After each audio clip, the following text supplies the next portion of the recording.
In a blazing heat that could melt laptops, leave alone the resolve of the teams in the middle, India began with promise but slid into painfully slow meltdown as they hunted for their first Olympic hockey semi-final since 1980.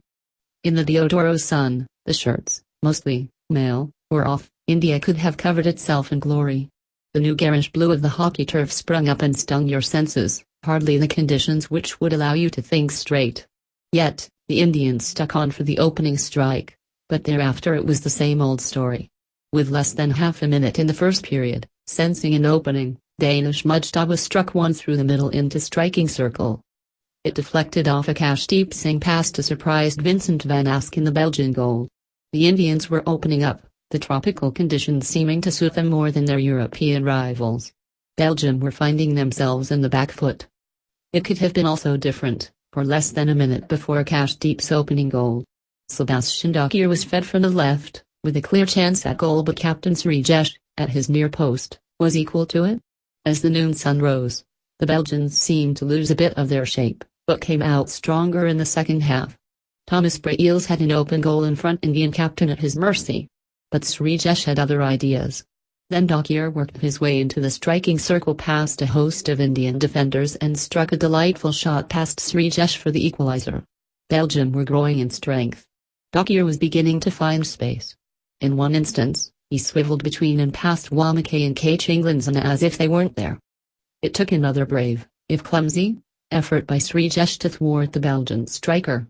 India seemed to have little ideas as the game progressed. The initial burst after the opening goal only evidence of their purpose, else they were chasing shadows.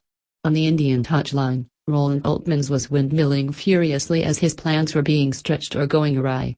Flinging an empty bottle into his bench, he summed up the slow Indian meltdown. Was there hope out of this? Just as you wondered, Belgium earned their second penalty corner.